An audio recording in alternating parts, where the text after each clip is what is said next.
Hello, welcome to this lecture of the École des Modernités series. I'm happy to welcome you in this lecture that will be given by Professor Kuiyi Shen. It's my great pleasure to welcome you here. Kuiyi Shen is the professor of artistry, criticism and theory at the University of California, San Diego. His research focuses on modern contemporary Asian art and is actually one of the forefront researchers in this field.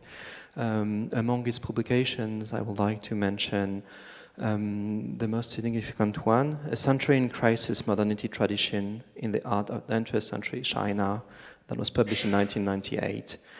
Word and Meaning, published in 2000. Chinese Posters in 2009.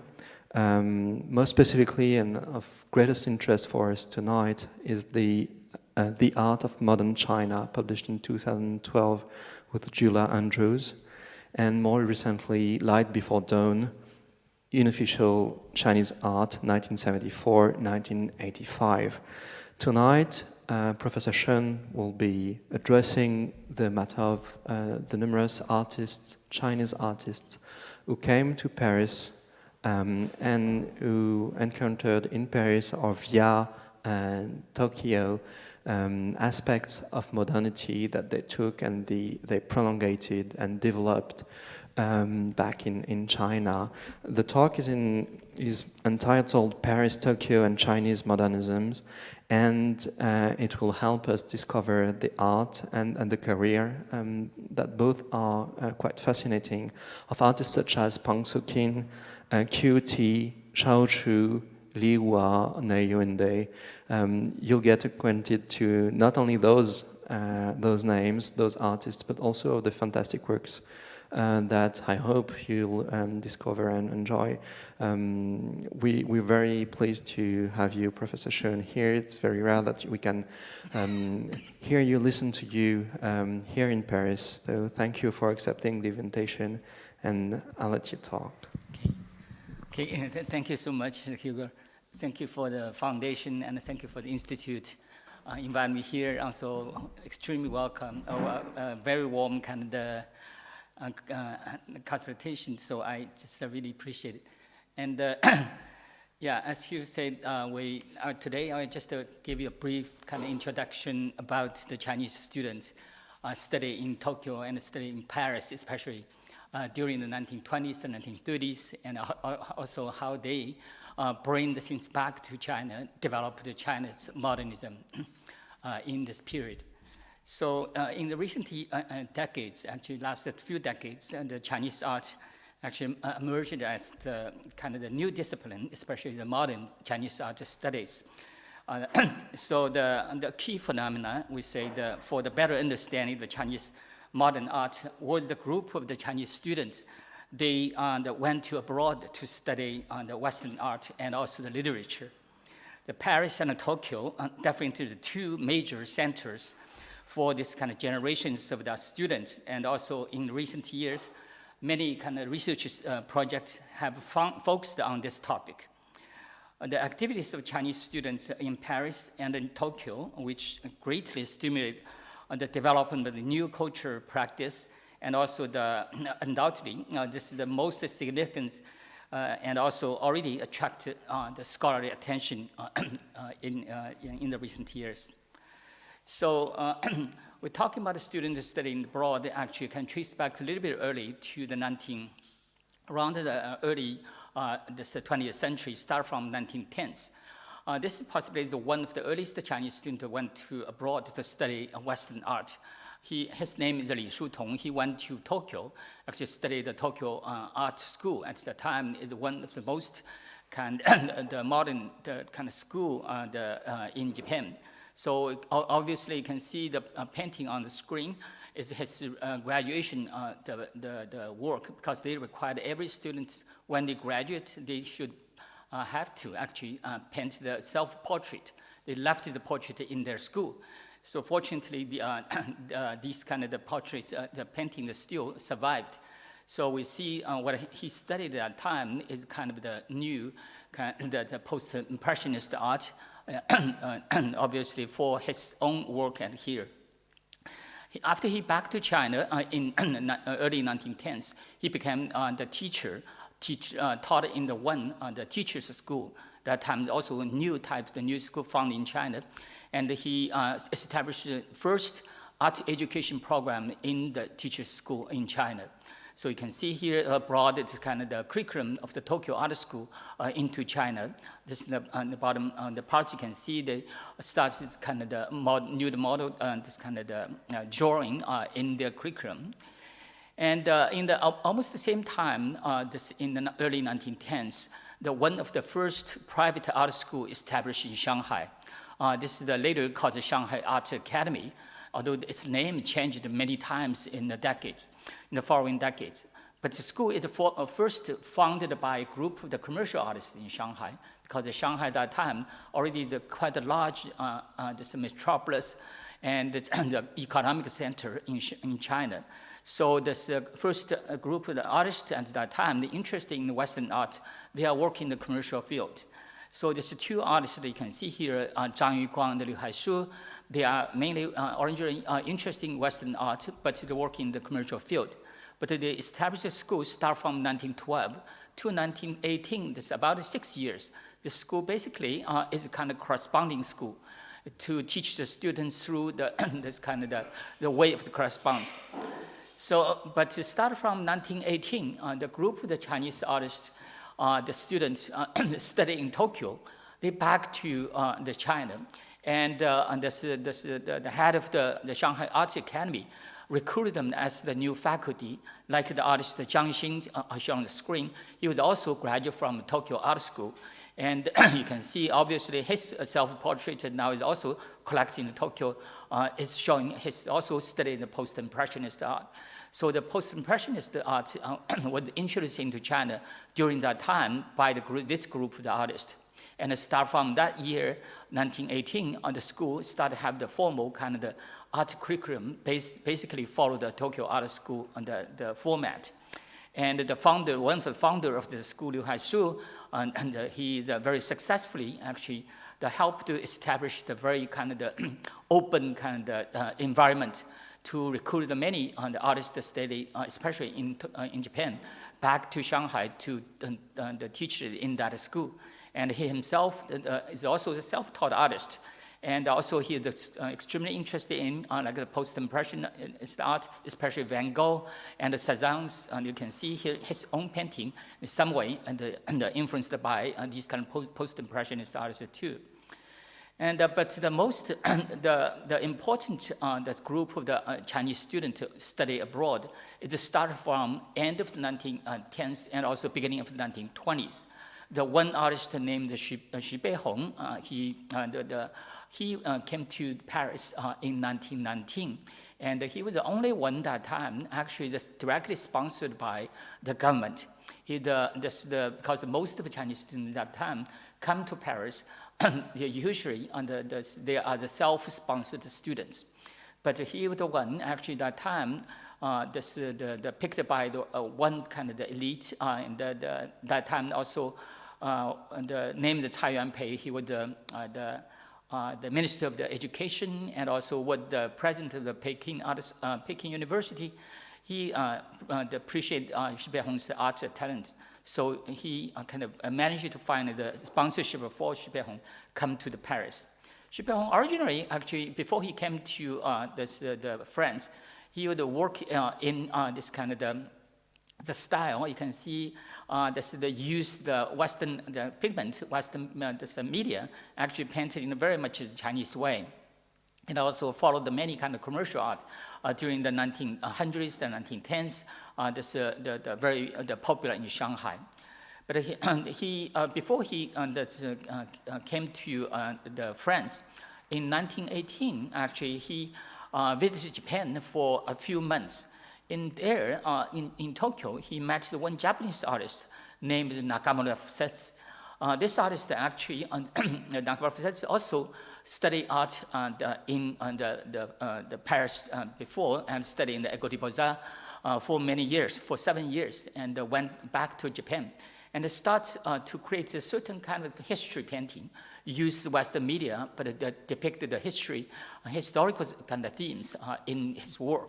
So this is his work you can see here. When Xu Beihong met him, actually, and strongly impressed by him, and also on the start of that time, Xu Beihong seems trying to follow the Nakamura the path to become the painter of the history painting. And Nakamura actually told him when his experience in the École des Beaux-Arts, and he studied with the Louis Corin and also the Jean-Paul Lawrence. You can see here, these two teachers had taught Nakamura. So the Nakamura painting, you can see drawings when he was in École des Beaux-Arts in this kind of very academic style and the drawings. So Xu Beihong actually, after he met the Nakamura, the following year he came to the École des Beaux-Arts. This is the picture of the nowadays École des Beaux-Arts, and the building is still the same, didn't change much. But Xu Beihong that time was only 19 years old. He came here.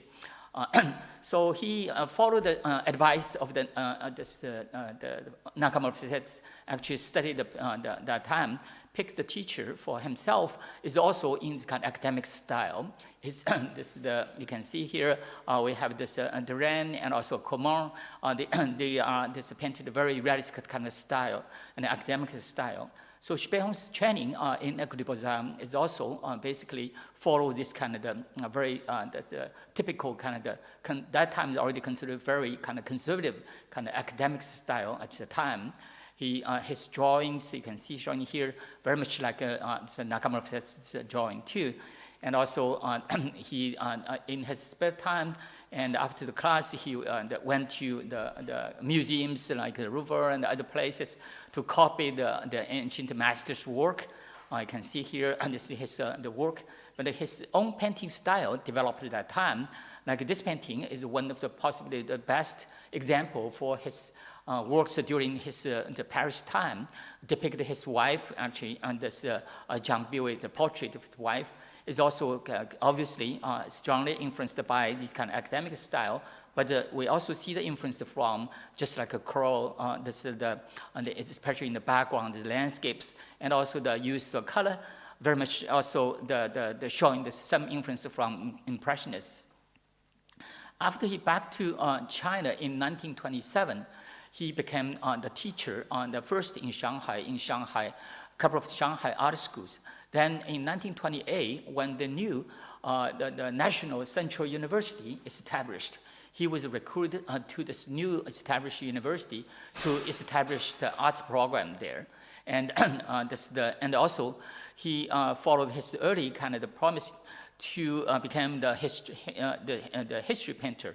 So he started to use the Chinese history as the major themes to depict these kind of history painting at the time, but use his kind of the skill learned from École des Beaux-Arts to depict them painting.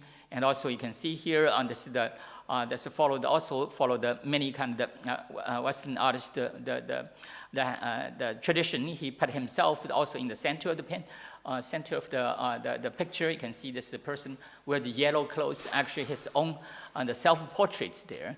And also he used kind of same kind of technique for producing this kind of art composition with this kind of models. You can see here, this on the right, he used one of his actual roommate at that time.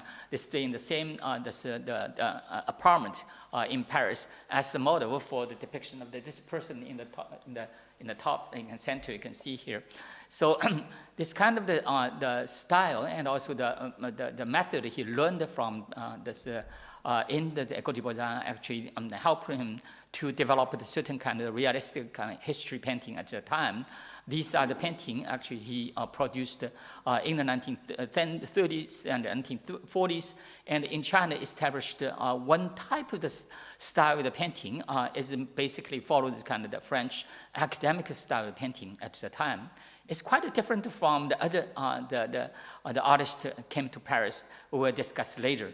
But his style is also later because the political reason also later, after 1949, was continued, developed, gradually became the socialist realistic painting. And especially after China, they followed the Soviet Union's model to develop this kind of social realist painting. This kind of the academic style painting naturally switched to that direction and still survived in China after 1949. But most of the students that came to Paris actually didn't really like, wasn't like the Xu Beihong. Most of them, they came to the France, they want to study the more kind of update the kind of the new painting style and the modernist style. Like this artist, Lin Fengmian, he actually came to the Paris. It's just slightly later than Xu Beihong in 1919. And he came first, after he arrived in the France, he went to the École des Beaux-Arts Dijon and study over there because possibly that time, because he is a self-sponsored the student, because he didn't have, like Xu Beihong, have the state kind of the sponsored money. So he chose the Dijon possibly is because the living expense is lower at the time, so he arrived there. But he studied there only for about a year, then encouraged by this faculty in this École des Beaux-Arts Dijon to told him, you should go to, if you want to study the modernist art, especially painting, you should go to Paris. Because Dijon at that time actually didn't have any professor really teach painting that time. We know Dijon have the very good kind of the program, the applied arts, and also the other things, but the painting is not so strong.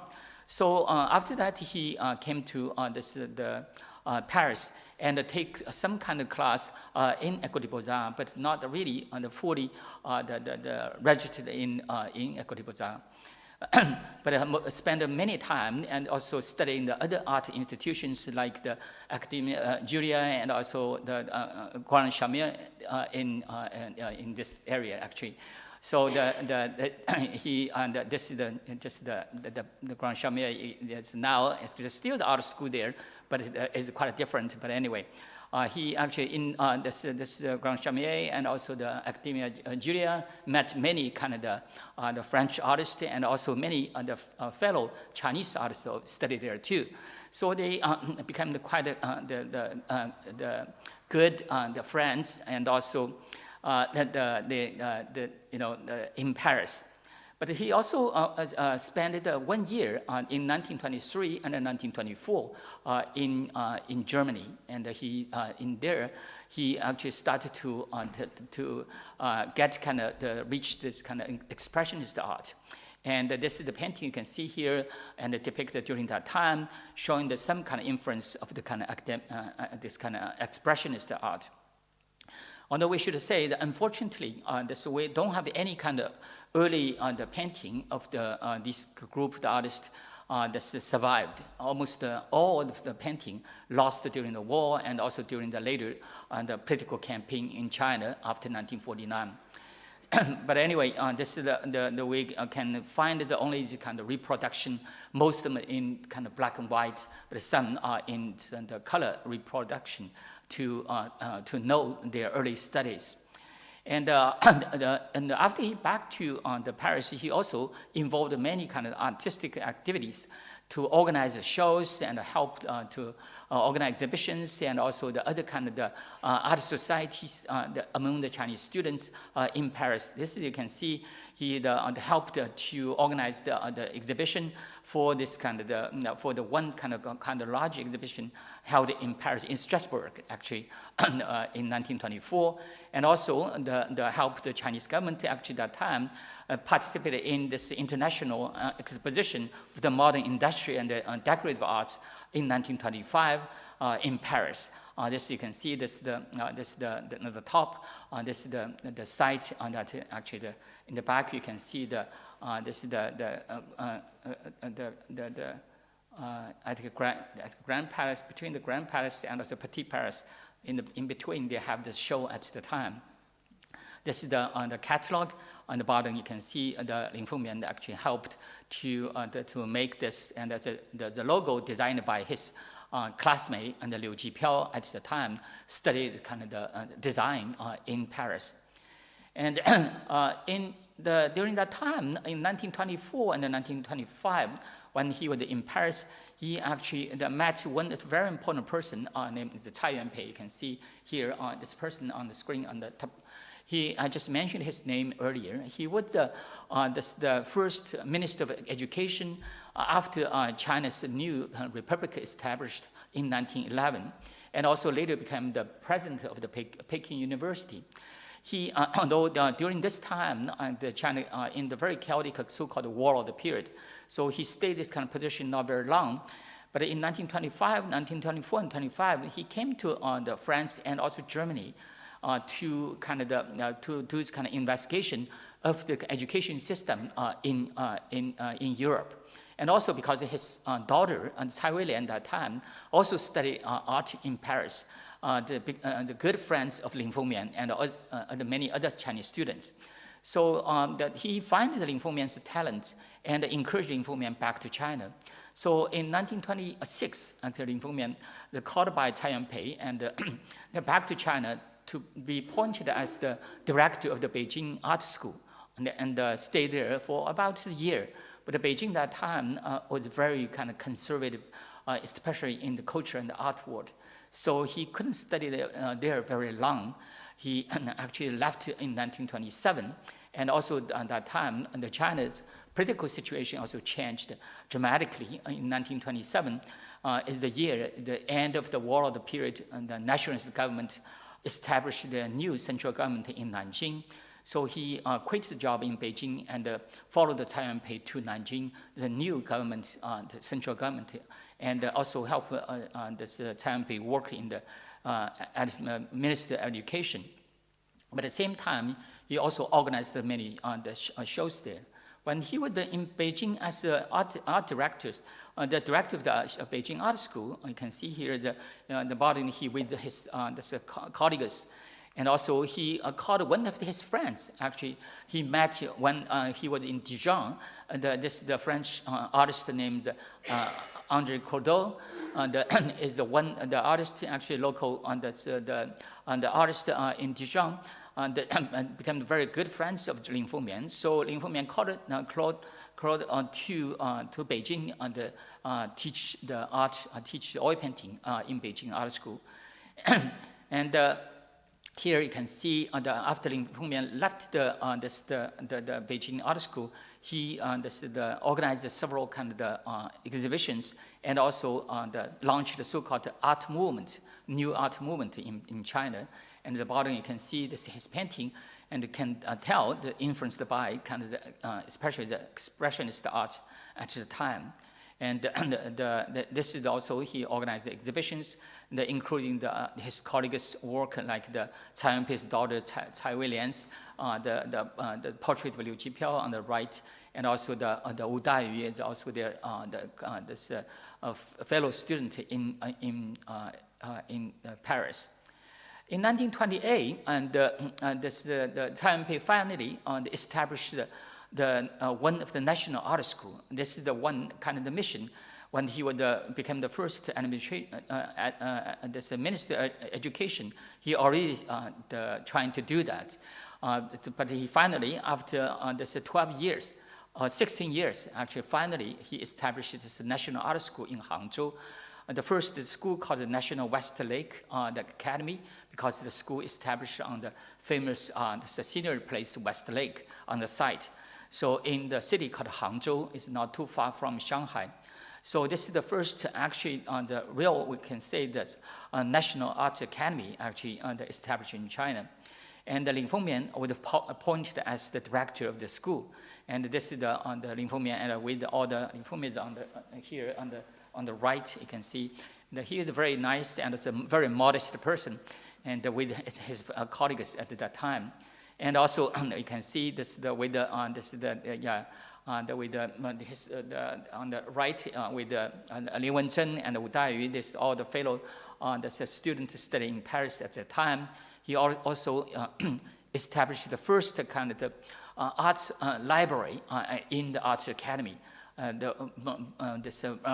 brought many books from Paris, and also with the support from many kind of French artists, and they established this new kind of library there. And also Crotteau, also the recruiter from Beijing, and to Hangzhou, also teach this art, this oil painting in Hangzhou.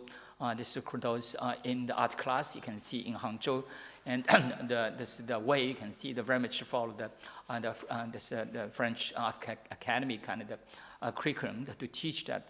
Lin Fengmian himself also during the period created many kind of large-scale painting, mainly in the expressionist styles, and also this kind of some influenced by this kind of cubist kind of styles too. But unfortunately, you can see we only have the black-white the reproductions. This painting all lost. And these kind of you can see Lin Fengmian's this painting. Unfortunately, we have the color because they have the color reproduction in the art magazines. So we do have the certain kind of colors there. We also you can see this quite influenced by other kind of the French artists like the Durant's work, and this is also Lin Fengmian's work. You can see at the time. His although on his kind of style led this kind of entire academy, mainly going to the direction of the modernist style in the Hangzhou. So we can see quite different from the Xu Beihong. He established the art program in Nanjing with kind of academic style. Lin Fengmian actually Hangzhou established the program fully devoted to the modernist art, the most up-to-date modernist art, with the group of the art student to study in Paris back to China. And although later, after 1949, he was not allowed to produce any kind of artworks like that. But until after the Cultural Revolution in the 1980s, in his last stage, he went to Hong Kong. We can see his work is still, in some way, although in the different kind of media, in the ink and the colors, but they still can trace back to his early career in this kind of this kind of the expressionist or the surrealist or the cubist, all kind of mixed different kind of styles here in his work. In the Hangzhou, he would also recruit many kind of his fellow kind of the students in Paris, like the artist Wu Dayu. Also, we say that followed him at that time, studied in Paris, both in take class in École des Beaux-Arts and also in the Academy Julia and also the other places. And also the artist Fang Ganming is also studying in Paris and back to China, helped Lin Fengmian in this school. We also have some artists actually that time and study in abroad, like the artist Shang Yu, this is a name called Shang Yu, he that time also studied in Paris. Actually, he didn't, same as Lin Fengmian, he didn't go to the École des Beaux-Arts. He actually choose the Academy Julia and also the Grand Chamier, these kind of the art studio to study art. And especially he worked with the group, the artists that time in Montmartre. He is called the Paris School, and the artist, he would closely work with the Paris School artists at the time and developed his very unique, his own painting style, and combined the Chinese kind of tradition, use of lines and also the certain kind of the ink painting kind of tradition into his the kind of the nude painting and also the oil painting media. Although he never back to China, he actually staying in Paris, and later short time went to United States for a short time, but later back to Paris and died in Paris. So, but he had kept quite a good relationship with the group of the Chinese artists, especially in Shanghai. He wrote articles and corresponded with the Chinese artists at the time, and to introduce the development of art in Paris to the Chinese artists. And also that time, he also he's a very nice person also, and also came from a relatively rich family. So he always entertained these kind of the Chinese artists when they arrived in Paris, and helped these Chinese artists to establish their life of the student in Paris. This is his own painting style. You can see it also later became very unique. in many ways. He depicted many kind of nude and also the many kind of still life. You can see here, this is in his very unique kind of painting style. And this is also his painting in the some way showing kind of the serious influence, but it also with his kind of Chinese philosophy and involved in this kind of. And another woman artist, Pan Yuliang, I think we do have this artist quite a few on this artist's work in the Sanush, this Museum Sanush in Paris. So I think possibly you already know this artist quite well.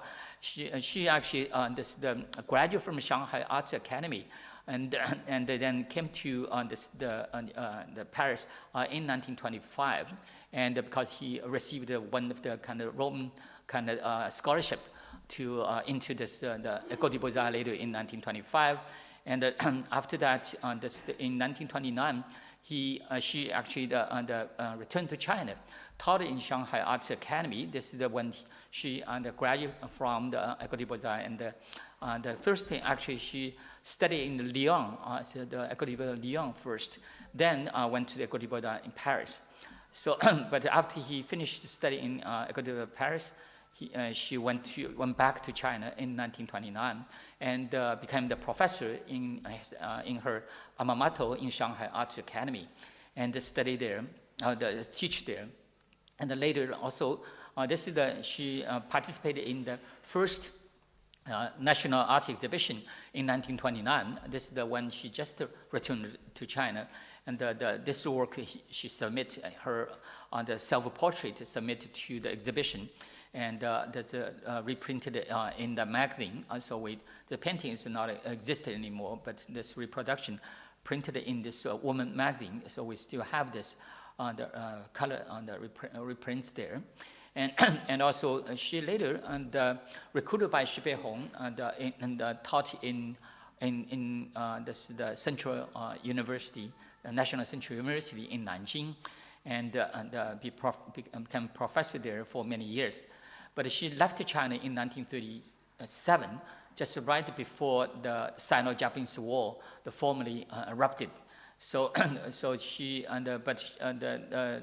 after that, she actually stayed in Paris and working and living in Paris, never back to China. And she is quite active in the Paris art circle, and many exhibitions, and also especially among the Chinese artists in Paris, she actually played quite an important role there.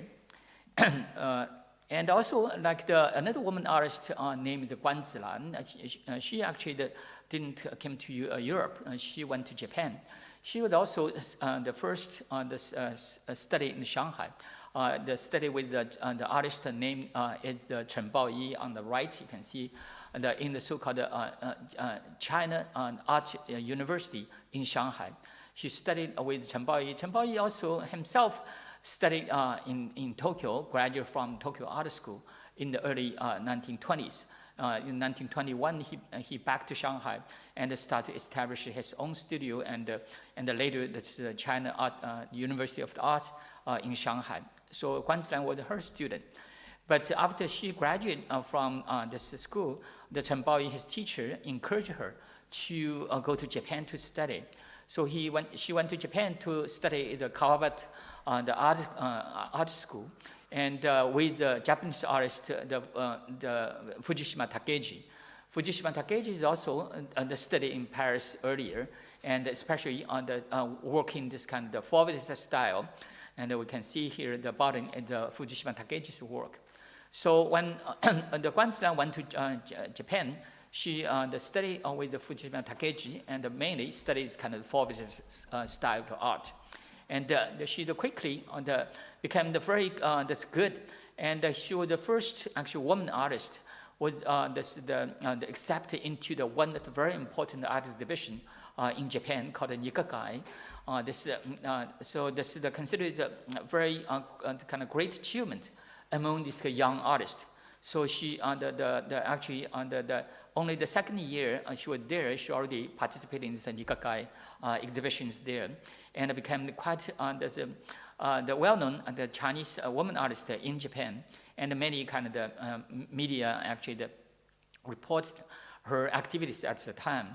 And after she graduated from this Tokyo Art School, she back to China, and this is her solo show actually in Shanghai with the teacher Chen Baoyi, you can see here, and in the exhibition hall, and also several most of the paintings shown in this on the screen here. This is all her work. This he made in Japan at the time. So this is the kind of the exhibition showing what he learned in Japan at the time. This is the kind of the work actually showing at the time, and you can see that this kind of influenced by his students, his teacher, no matter the Chen Baoyi or the Japanese art teachers at the time. She also herself also became the art professors in many kind of art academies in China, and this kept quite active until 1949. After 1949, she actually taught in the middle school actually, and also she did not allowed her to pursuing this kind of the modernist style, especially the Fauvist style, because all the modernist style after 1949 was criticized as the bourgeois art. So she basically stopped painting this kind of painting. And this one of the group the artist actually Hugo is also most interesting, and also actually very important in this 1930s actually. They introduced this modernist art to the Chinese audience, and also we can consider it as the first modernist art society actually established in China. We see the individual artists today came back to back from Europe or Japan. They became the teaching the school, but the formally formed this kind of the art society, and also the purposely promote that kind of this modernist art is started from the Storm Society. The Storm Society is founded by the two artists on the top, the Pang Xunqin and also Li Hua. And this is basically this group, the artists that came from the Shanghai Art Academy. And that time when the society established, there's two major founders, the Pang Xunqin and Li Hua. They are both the faculty taught in Shanghai Art Academy. And you can see here, this is with the many of them, they are the faculty, and also some of them they were students at the time in the Shanghai Art Academy. And one of the major founder, the Pang Xunqin, also studied in Paris actually in 1920s, and for about the 6 years, and back to China in 1930. He was also on the and didn't follow like the Xu Beihong but very much like Lin Fengmian, and also the other artists. Actually, the Chang Yu or the kind of artist, he chose this kind of the Academy Julia and also the Grand Chamier as the place to study kind of modernist art. So he during that time he would also become the friends with many kind of the French artists, and also especially the Chinese artists that study in Paris. He back to China in 1930 and recruited by the Shanghai Art Academy to become professors there. And at the beginning, he established the one art society with the group of the left-wing kind of the artists in Shanghai. But this art society only called the Taimeng Society only existed a few months, because most of the members arrested by the nationalist government. So this society dismissed very soon. But right after that, he actually became the good friends of the Li Hua. So these two actually became quite often to discuss the modernist art. Also decided to establish the society, especially promote modernist art. This is some works I just showing here, the Pang Xunqin's work. After he back to China, he produced these kind of styles of work. And very much you can see this too, actually quite the most famous is such Shanghai, such in Paris, and make the comparison between his life in Paris and Shanghai. Use the style, you can see also very kind of the collage and also the mixed with a different kind of the style in the competition. But also because he in the Academy Julia and also the Grand Chamier studied many different kind of art. This is quite often for the Chinese students. They just learn the different kind of styles and just mix it with them to trying to establish their own style and find their own path at the time. This kind of painting, after he back to China, he painted in many, also you can see the slightly different style in the different paintings. And unfortunately, all these paintings are not existed, as shown here. They are all lost in the war and also in the later time, during the later political campaigns. But this kind of the early kind of reproductions in color at least give us a certain kind of sense. Although based on her daughter, this Pang Tao said, most of the color actually is not really right. But anyway, this still give us certain kind of idea about his painting style and also his this is also just quickly showing his work. He became quite an important artist in Shanghai and supported by Shanghai on the culture circle and the art circle, and his work you can see became the cover of one of the most popular kind of the pictorial called Modern Muslin. This used his work as a cover for a couple of times. And another artist, Ni is another founder of this major founder of this society. He actually different from Pang Xunqin. He actually pursued his early art career in Japan. He graduated from Tokyo Art School too. And after he graduated from Tokyo Art School, he back to also his alma mater in Shanghai Art Academy, and became the professors there. So in 1930s, same as Pang Xunqin, he was also first established there's one art society called the Mu Society. The Mu came from the way of Chinese people say modern, so they use the M on the Mu as the name for the society.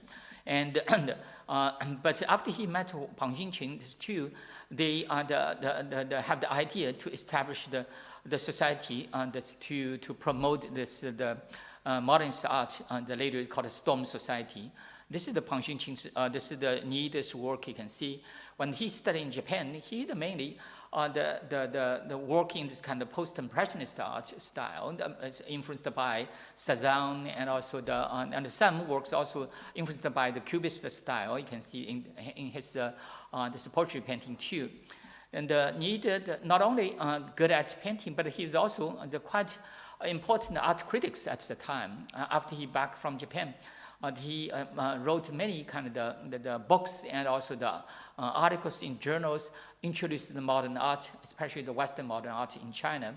This is the book that he actually published in Shanghai about called the modern art, and also the many other books you can see here. He was quite active in writing too. So when the Storm Society established, he actually wrote this the manifesto of the Storm Society, published in the one journal. This is our journal, actually the journal that belonged to Shanghai Arts Academy, and also closely associated with the one art society he established first, called the Mu Society at the time. And this bottom part, the vertical the characters there.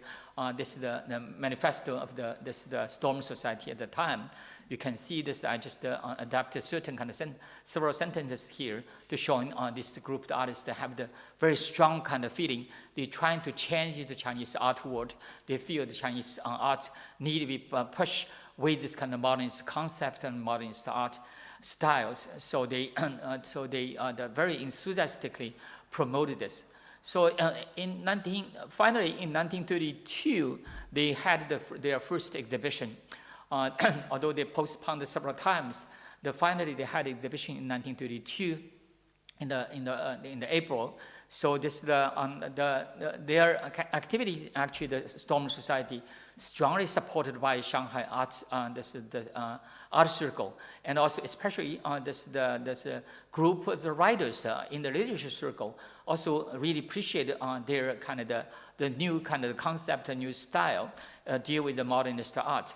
And of course, most of these writers, they also had experience study in Europe, no matter in France or in England.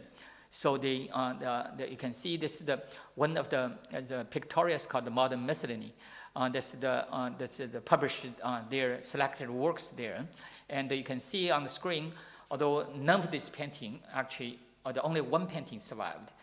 This on the lower, this corner, this painting portrait survived. All the other paintings are lost. But from this, at least to get some kind of idea, this group of the artists, they are not working this single kind of the style, but promote and pursuing the many different kind of the modern style at the time. But the modernist art concept definitely is their major kind of the concern. They believe that only this kind of the style, the modern style of painting, can push the Chinese artwork further. And this society actually lasts not very long. It's about 4 years. Start from 1932 to 1935. They had an annual exhibition. This is the second exhibition actually held in Shanghai. This is the building. You can see this is still there. This is have the second exhibitions there. This is also the Modern Miscellany. This published their selection, their works at the time. And the bottom parts also you can see the portraits of the major members of the society. And there's only one painting we see survived from that exhibition is by the artist Zhou Duo. And also this is the third and the fourth exhibition by the Storm Society. You can see here this the society actually, we say the major members. They are the faculties in Shanghai Art Academy and other art schools. This is the third exhibitions there. And the publishing the many different kind of the magazines. And the artist Zhang Xuan is one of the founding member too. And also study in Paris in the early 1920s. And also the artist Chen Zhenbo is also the participating in the first exhibition. He actually just studied in Japan. He actually from Taiwan, is a Taiwanese artist. He went to Japan, graduated from Tokyo Art School. But after he graduated, he decided to develop his artistic career in Shanghai. So he came to Shanghai, became the professor, taught in the many Shanghai art schools, especially one of the Xinhua Art Academy there. So he would also join the Storm Society and quite actively involved the early kind of the stage of the activities at the time. But then later in 1935, when the Sino-Japanese relation became the more intense, he back to Taiwan because he had a Japanese wife that time to feel a certain kind of pressure. So he moved back to Taiwan, didn't follow the activities of the society later. But anyway, this is his works there. And we also have the Yang Taiyang. This is also the Cantonese artist. You can see his works actually showing the more kind of up-to-date kind of new style from the Surrealist art, and also some works influenced by combined the Cubist art and also Surrealist art in the same composition. Unfortunately, all the works you can see, they're all lost. We don't have the kind of original works survived. These are the works from the early production. And the artist Zhou Duo actually also working on this kind of Surrealist art and also in the other style. And this woman artist, this is the Qiu Ti. Actually, she is the graduate from Shanghai Arts Academy and went to Japan to study a very short time. It's only about 10 months. She back to Shanghai in 1931. And he joined the one art institution, actually organized by a group of the Shanghai Art Academy, the professors, and study the painting over there. And also over there, she met Peng Xunqin and immediately admired Peng Xunqin's kind of art talent. So so she followed Pang Xunqin participated in the Storm Society and joined the exhibition in the second exhibition in the Storm Society. And later she married Pang Xunqin also in that same year. Then this painting on the right, this painting, actually we brought this painting in 1998 to New York, showing in the Guggenheim, because only very few kind of the artworks actually really exhibited in the Storm Society the exhibition in the 1920s. The 1930s is still there. This is one painting. It's really painted at that time, showing that in their annual exhibition. So we're showing this work in the Guggenheim Museum at the time. She also very talented, actually. She won the only award from Storm Society. And the Storm Society actually only awarded one time to the one artist, is to the artist Qiu Ti. And for his still life, you can see here, we also, unfortunately, only have the black-white reproductions here. This is showing his still life, actually, appreciated by the Storm Society artist, and gave her award at that time. And her painting, actually, is mainly, most of her painting is kind of a still life painting. You can see influenced by that's also by the modernist style, certainly, but combined the certain kind of subject that related to certain kind of Chinese tradition too. The Qiu Ti is also quite active, actually.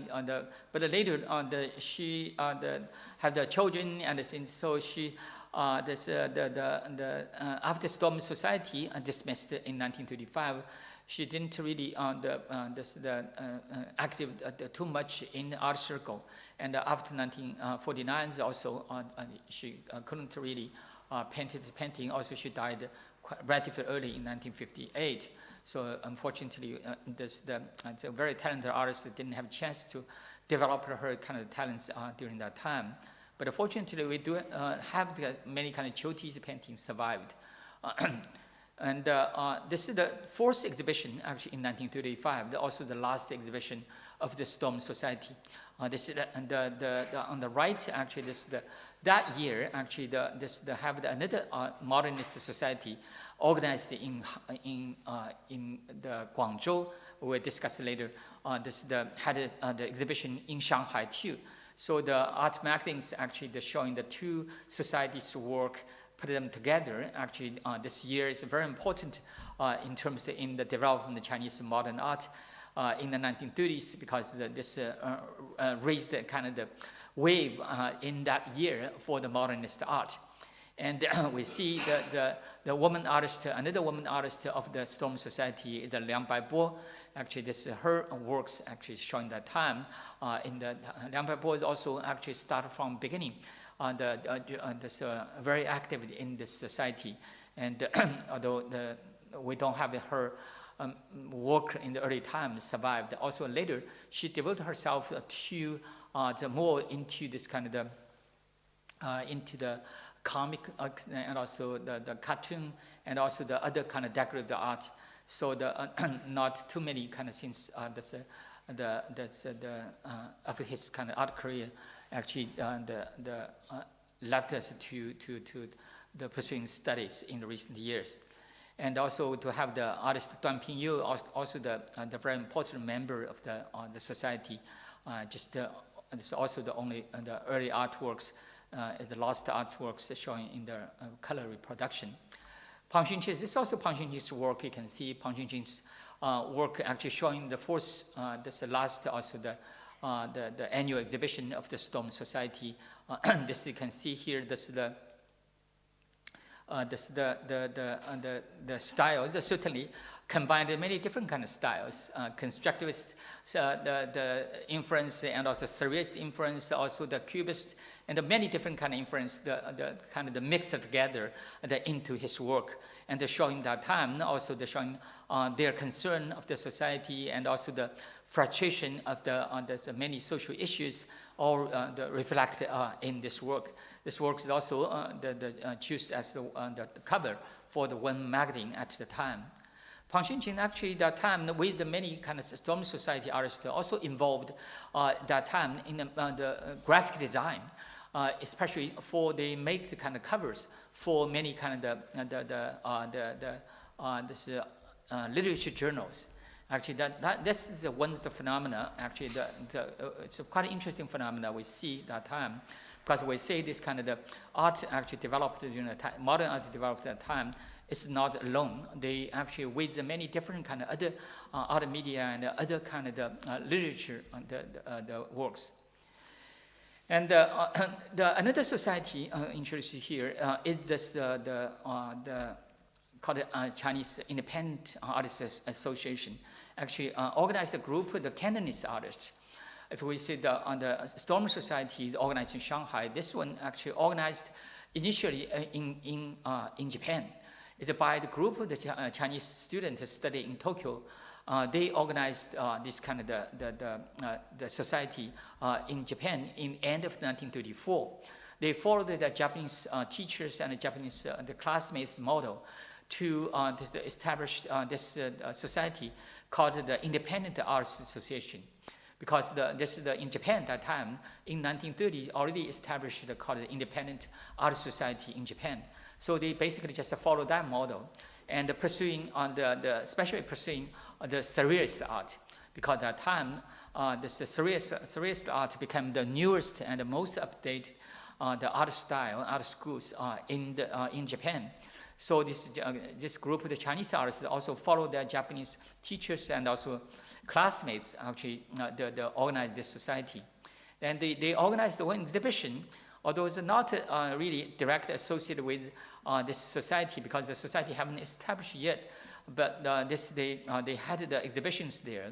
This is called a 10-men's exhibition. But the major members of this exhibition, they are all later became the member of this Independent Art Association.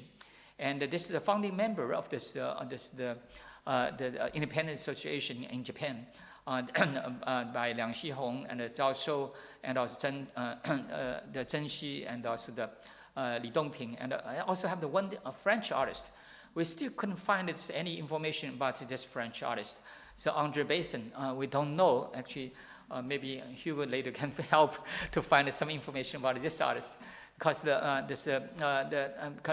he was active in Japan that time, was a classmate with this group of the Chinese artists at that time in Tokyo Art School, and he joined this Chinese artist group. But later, of course, in 1935, here is just this Chinese students when we were in Japan. Actually, actually the several members of the society. Originally, they are the students in Shanghai Art School.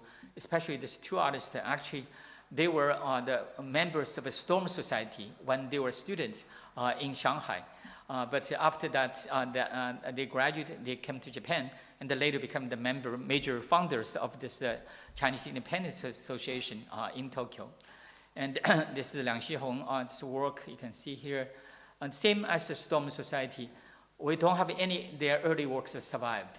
All the things, because they are not as the artists in Shanghai did have a chance to produce kind of the color reproduction. We only have the black-white kind of the reproduction there. And this their early work and showing their first and second exhibition and many works. They painted in Japan, and later after they returned to China in 1935, is because in 1935 Sino-Japanese relationship became very intense, and the Japanese government started pressure the Chinese students. So many kind of students back to China. So all these the artists also back to China in the early 1935.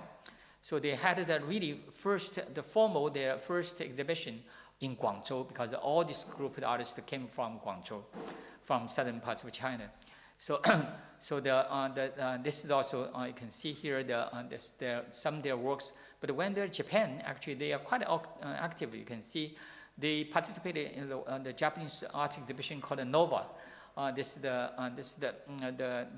They participated in several the Nova exhibitions in Japan, and fortunately, during that time, the Nova exhibition produced a postcard So the one of the later the Storm Society artist Chen Chenpo, actually when he was in Japan, he collected many kind of postcards.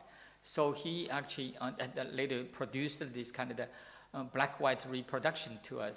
The left this kind of to us for us to study. This is also Storm's. This is the independent art associations, their work.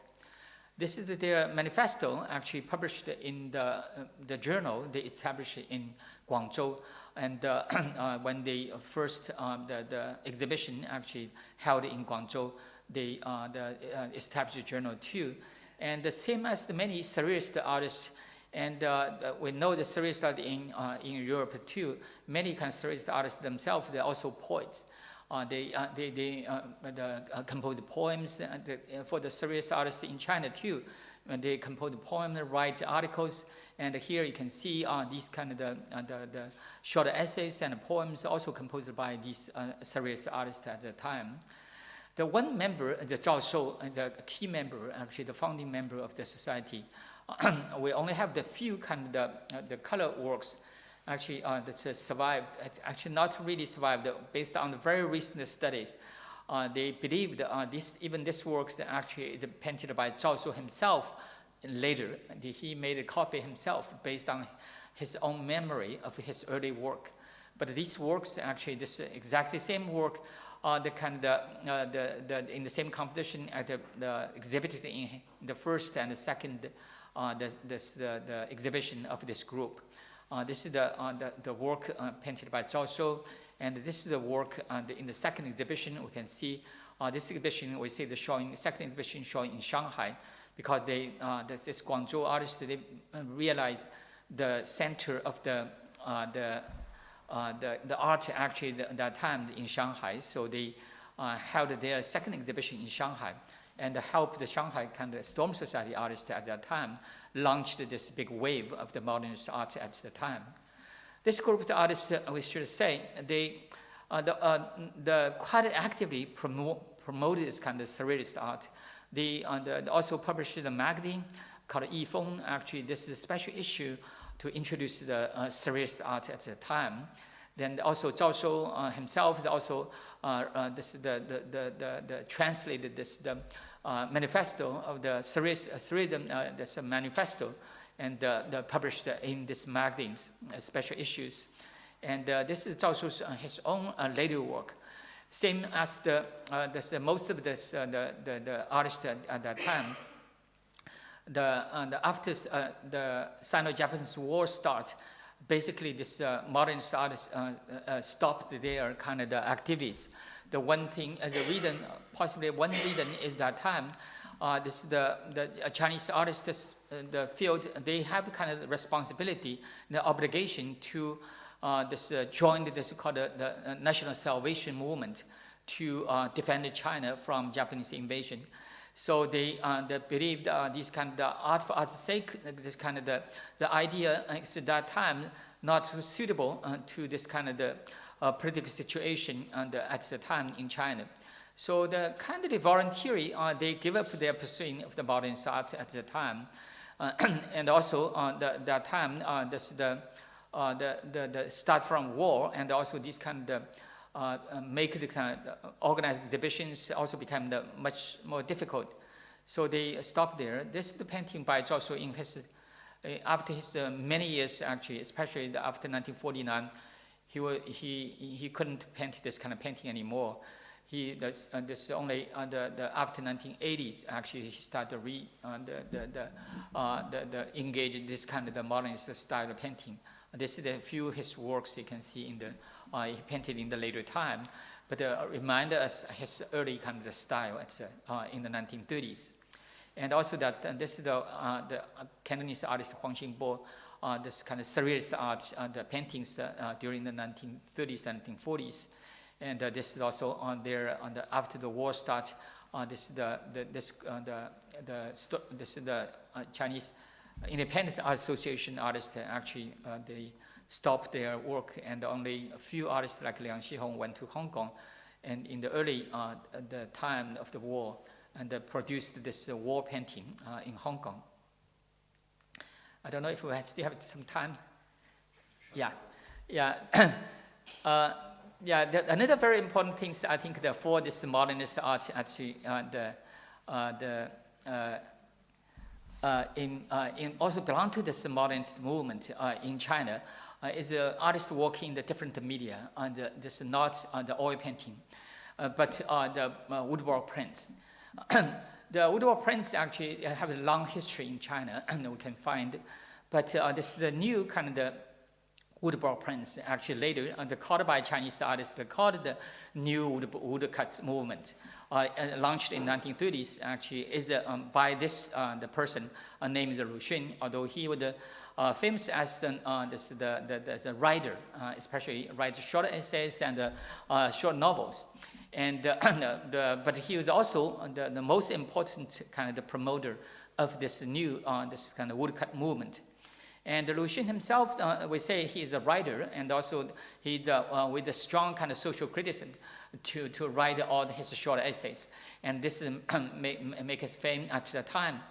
But he was also become the wanted person by the government for several times.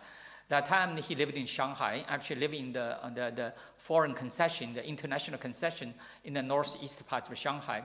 And quite often he worked in the Japanese bookstore called the Ujiyama bookstore at the time, not very far from his apartment.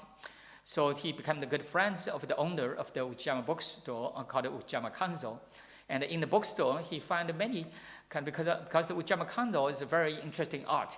So in his bookstore, he sold many kind of art books, especially the European art books. And in the bookstore, Lu Xun started to get to know many kind of the expressionist, the German expressionist, the artist's work, especially like the Kathy Koretz, the one of the most representative expressionist woodcut, the artist. The Lu Xun really like and admired the Kathy Koretz's work.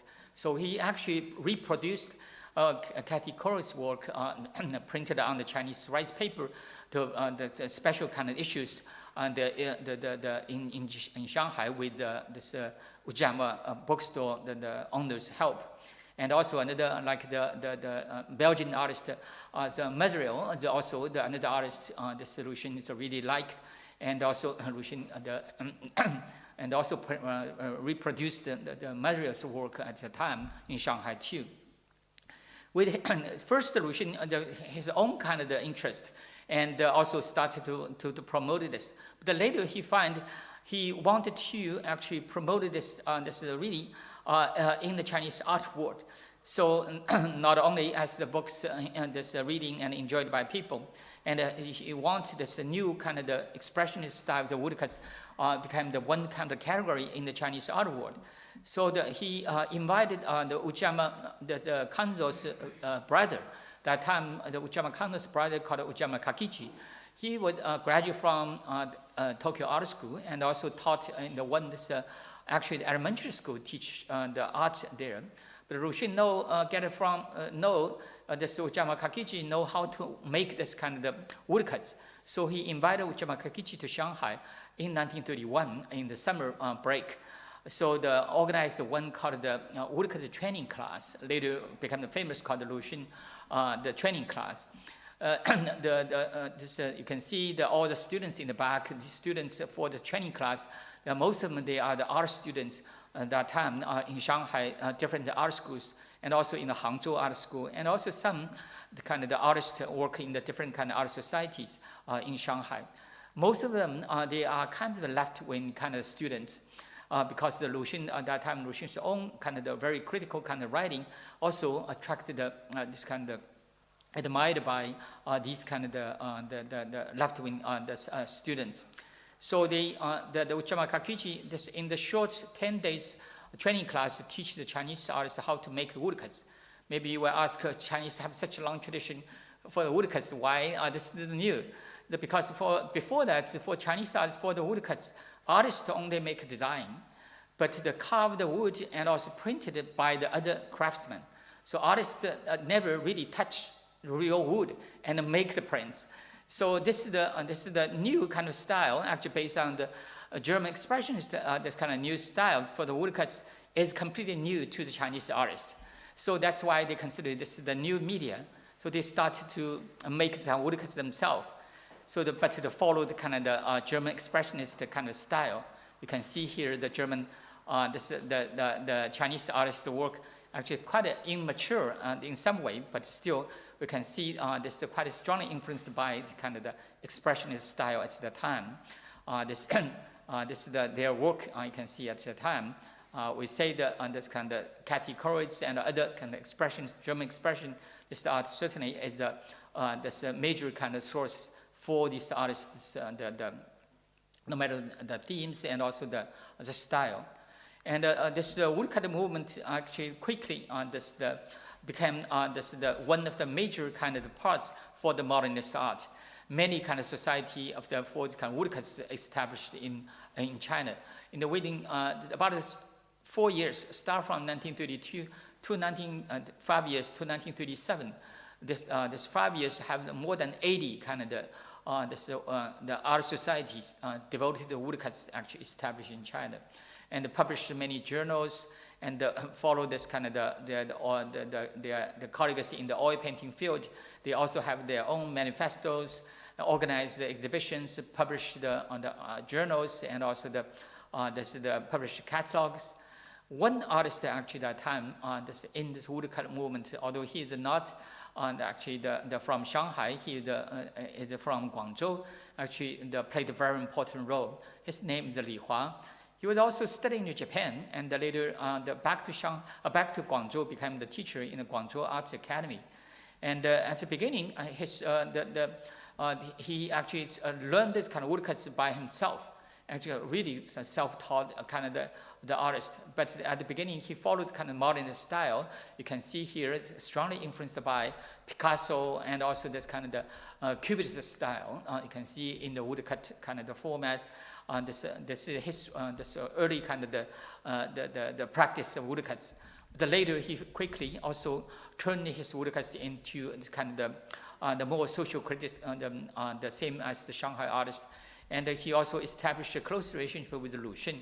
He started to send his work to Lu Xun. At the beginning, he thought Lu Xun never know him, won't kind of even they can reply to him. But Lu Xun very warmly kind of replied to him and encouraged him. And he strongly inspired by Lu Xun and in his later career. And this is his work you can see here. He also organized called the Modern Woodcut Society in Guangzhou, and started to publish the journals. This journals actually became one of the surviving and the most complete surviving the woodcut journal. They published many issues you can see here, and quite a few kind of the woodcut artists in Guangzhou joined this group. And they also later become quite influential, not only regional, but national.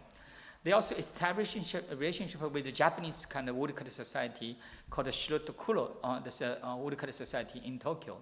And you can see they actually, these two societies, although seems to influence each other. And of course, the cover of this modern woodcut society possibly directly adopted from the Shirotokuro. And they paste a small piece of the woodcuts on the cover. Actually, all woodcuts are hand printed, because the Lu Xun told them you should the hand printed, don't use the machine printed. So they really the piece of wood all hand printed, and you can see here but the kind of the format they follow their Japanese colleagues, and they start to publish some Japanese artists' work in their journal too. They also send their own work to the Japanese the woodcut journals like the Shirotokuro and this Hangijutsu. This is another this is also the journals actually published by Japanese at the time. Okay, I think the time is up, right? So I stopped here. Yeah.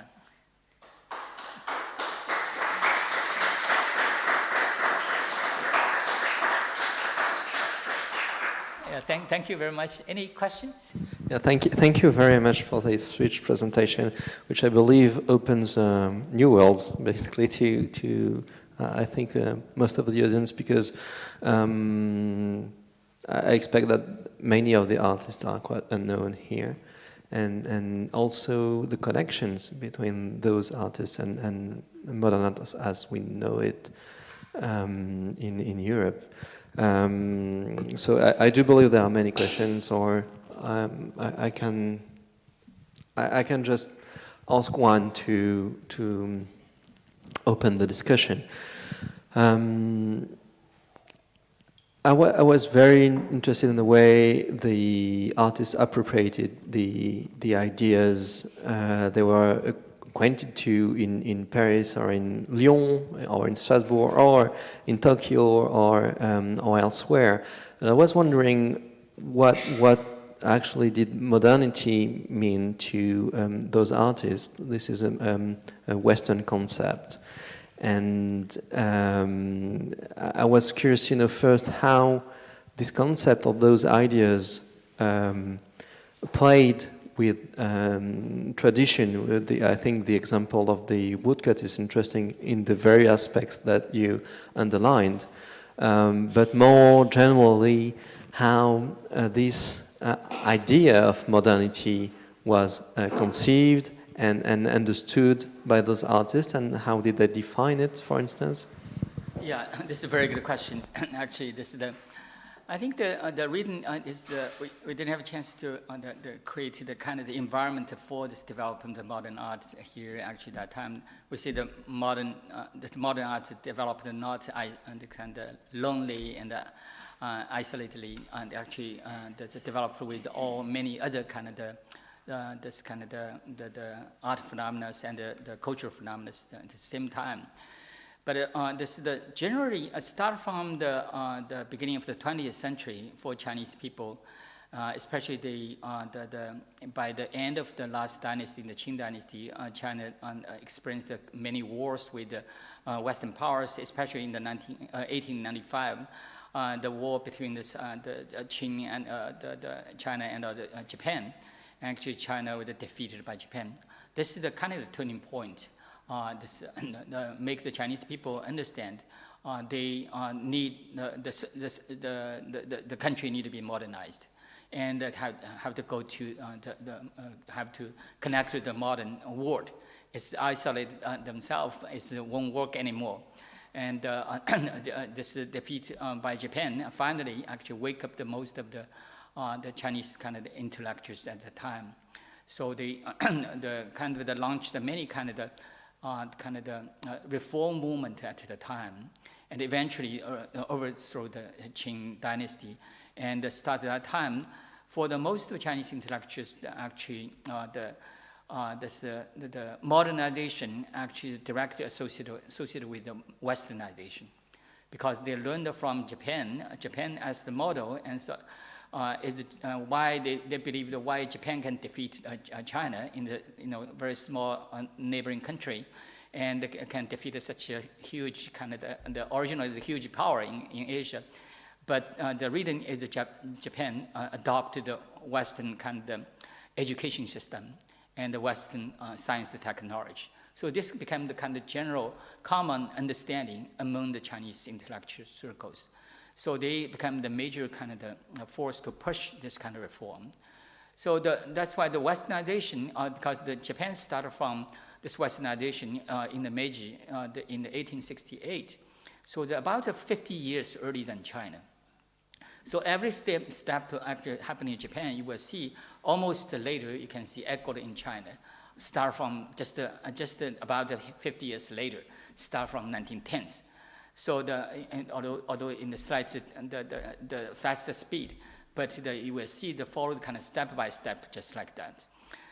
So this kind of westernization is also that time became the most important. They send the students and also to the Western countries, and to Europe, to the United States, in kind of the Japan, that became kind of second hand, but it's also the study the Western things.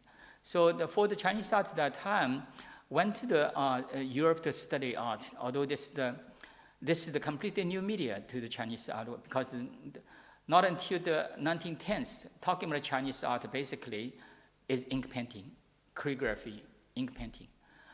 So the Western media introduced in China is start from 1900s, 1910s basically. So this is the new media of the art, but this quickly became one of the most important the curriculum in the art education. Interestingly, you see when the first group with the modern school established in China in 1900s and then early 1910s, they completely exclude the traditional Chinese painting from the art curriculum. The only things they teach in the art program is drawing, watercolor, perspectives, anatomy, all these kind of things, but no ink painting. So although this is a completely new media, but it quickly became the dominating kind of the contents in the Chinese new art education system. So when this generation of artists, you can see when they were the teenage and in the 1910s and the 1920s, they actually believed that you study art must study Western style painting and Western art. So went to Europe and went to Japan to study Western painting. And also that time, in the Shanghai Arts Academy, when they established in 1912, until the 1923, it's no kind of the Chinese painting was taught, the only Western style art. So this is the kind of the background actually to make that time with this kind of concept of Westernization and also modernization together. This became the kind of the base for the Chinese people understanding their understanding of this kind of modern art at the time. Although we should say, it's really kind of the so-called the kind of Western style painting by the many kind of the people, even many kind of reformers, including like Xu Beihong and including many others. They believed is kind of the realistic, the academic kind of style. So not necessarily is a modernist style. So you will see that artists, even went to Paris to study. Also, some study this, some study that. But most of the people, not like Xu Beihong, actually studied the modernist art because after they came to no matter in Japan, also in mainly in Paris, they understand what they need is a more up to date, this kind of new styles. Thank you very much. S'il y a d'autres questions, on peut aussi les traduire au besoin en anglais pour les passer. No other questions, but I have many, so I just ask one, maybe last, if there are no others, and we continue the conversation more privately. But I was curious about the reception and diffusion and interpretation, basically, of surrealism by both the Stamp Society and the Artist Association. I was curious because it raises many questions that could apply to other artists or other forms.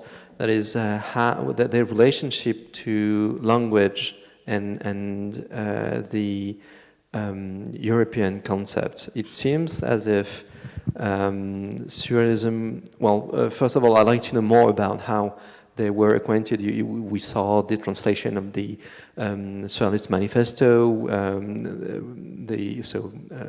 Some of those artists were able to make the translation, to also include in their reception of surrealism the literary aspects, but it seems not the case for all of the artists. And so there's distinction that I would like to understand better.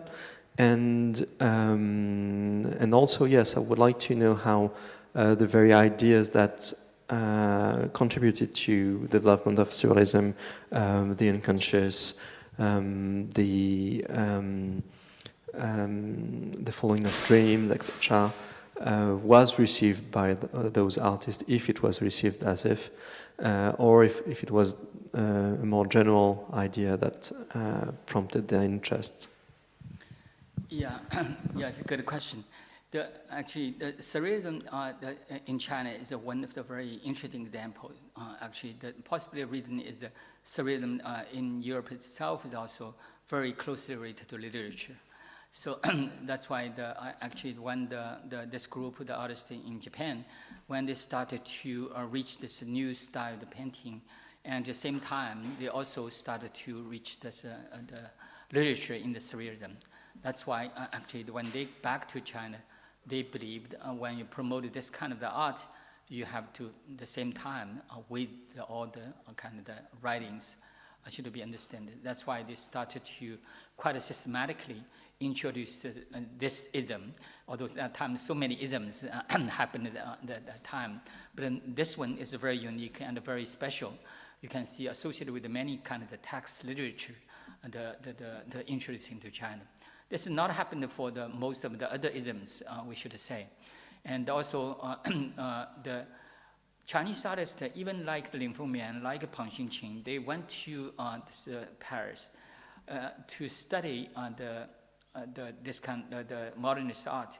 We still see is kind of the belated phenomena there, because when they arrived in Paris, these many kind of isms, like the post-impressionist styles and early modernist style, like the Fauvist style, Cubist style, already actually is kind of out of date.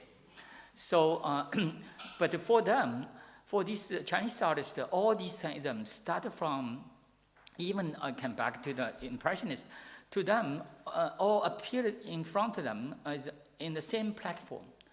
They can freely pick whatever. That's why whatever is kind of isms into their own work. And to them, this kind of logical, chronological development and the logical development of all the modernist style, step by step. When then the isms produced appeared in Europe, every time they have their own target, have their own reasons there, these kind of isms come out, solve the different kind of problem these artists are facing. But in front of these Chinese artists, all these kind of logical order disappeared. To them, all these things suddenly in front of them, in the same platform.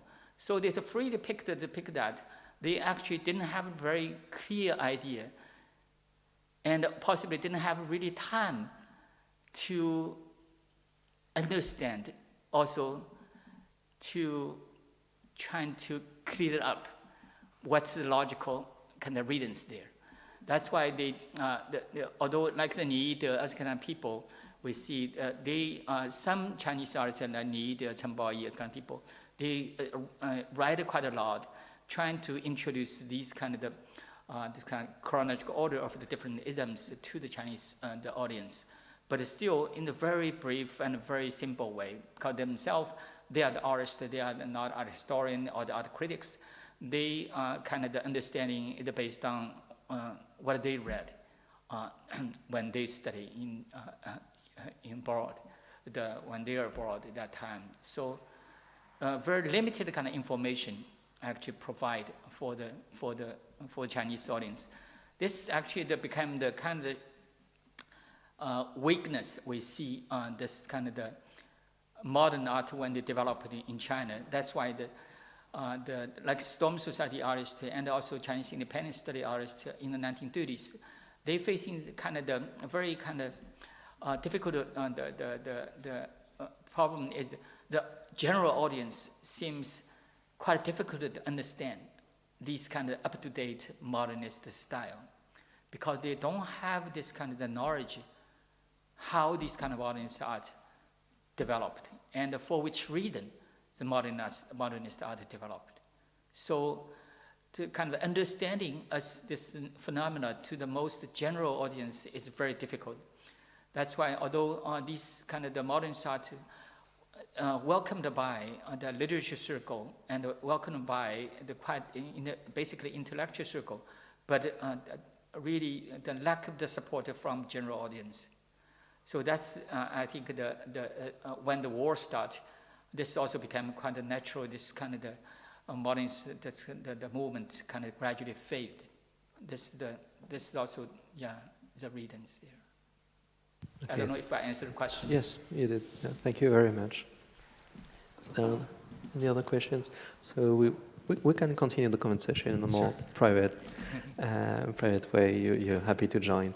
Thank you very much, Kuiyi Shen, for your rich presentation. I hope it will give a sense of what remains to be done as work, because there's a lot of material in those subjects, and actually some younger researchers are already taking grip of that material. I'd like to mention a publication to come in the École des modernités, the School of Modernities book collection, a book that is written by Lauren Walden, more specifically on surrealism in Shanghai.